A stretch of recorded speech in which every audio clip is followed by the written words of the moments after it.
আসসালামু আলাইকুম সম্মানিত ভিউয়ার্স। আজ বুড়িগঙ্গা নদীর ভিডিও নিয়ে চলে এসেছি। এটা হচ্ছে বুড়িগঙ্গা নদী, যে আপনাদেরকে নদীর পুরো এপার ওপারের দৃশ্যটাকে দেখানোর জন্য। এই হচ্ছে বুড়িগঙ্গা নদীর মাঝখানে।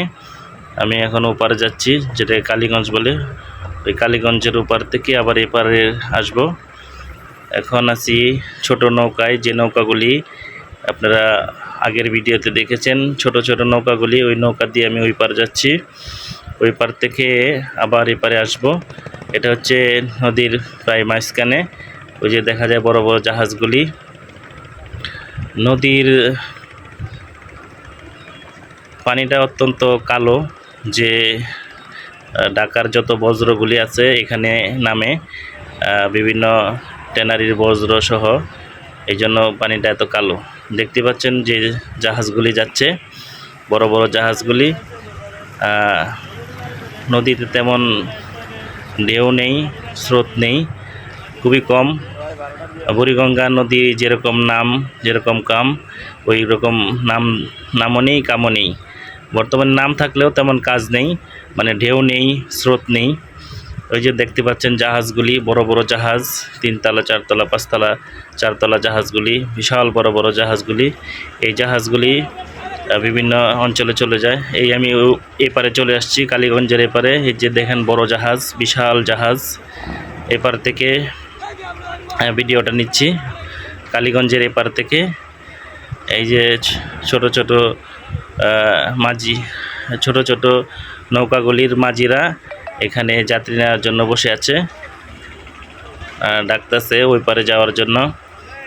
ভাড়া খুবই কম, 10 টাকা। 10 টাকা, সর্বোচ্চ 10 টাকা, 20 টাকা ভাড়া।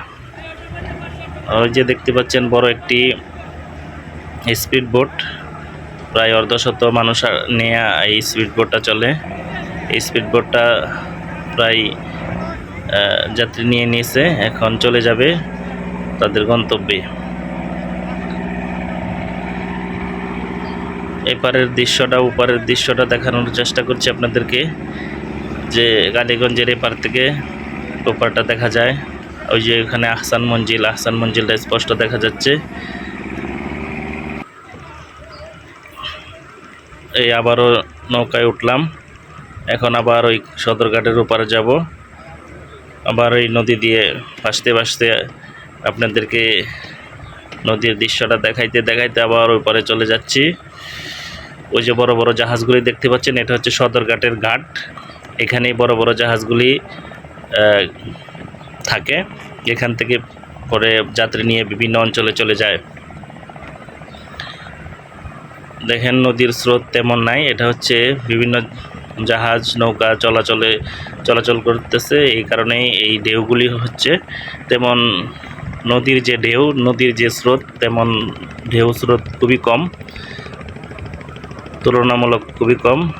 যে বড় বড় জাহাজগুলি দেখতে পাচ্ছেন, এই জাহাজগুলি হচ্ছে সদরঘাটের জাহাজ, যে জাহাজগুলি আপনার বিভিন্ন দূর দূরান্তে চলে যায় যাত্রী নিয়ে।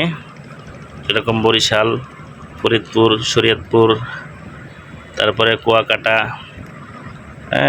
খুলনা, যশোর, বিভিন্ন অঞ্চলে এই জাহাজগুলি এখান থেকে যাত্রী নিয়ে যায়। নদীর মাঝখানের দৃশ্যটা আপনাদেরকে দেখানোর চেষ্টা করছি। এই দেখুন আমি এখন নদীর মাঝখানে আছি, মিডিলে আছি। এই হচ্ছে নদীর অবস্থা। এপার থেকে ওপারে লক্ষ লক্ষ মানুষ প্রতিদিন যাতায়াত করে। দেখতে পাচ্ছেন ওই যে বটবটায় চলে আসছে এক জাহাজ, ছোট জাহাজ বা নৌকা।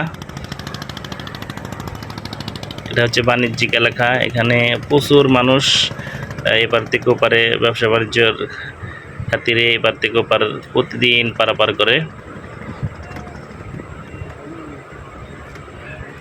আমার জীবনে খুবই কমই নৌকা ভ্রমণ করেছি, ছোটোকালে ভ্রমণ করতাম। আগে তো অনেক নৌকা ছিল, নদী ছিল, বিভিন্ন জায়গায় যাতায়াতের নৌকা ব্যবহার হইতো।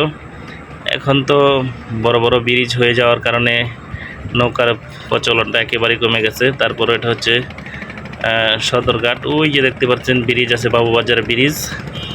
ওইটা হচ্ছে ব্রিজ, এত দূর থেকে মানুষ যাতায়াত করতে পারে না, তাই সহজে নৌকা দিয়ে এ পথে মানুষ যাতায়াত করে। এই যে বড় বড় জাহাজগুলি দেখা যাচ্ছে। আমি প্রায় লঞ্চ ঘাটে চলে আসছি, সদরঘাট লঞ্চ ঘাটে চলে আসছি। এই যে ছোট ছোট জাহাজগুলি, এই ছোট ছোট নৌকাগুলি ঘাটে বীর করতেছে। যাই হোক, সবাইকে যেটুকু দেখার চেষ্টা করেছি, যতটুকু পেরেছি দেখানোর চেষ্টা করেছি। ভালো থাকবেন সবাই, সুস্থ থাকবেন। ধন্যবাদ।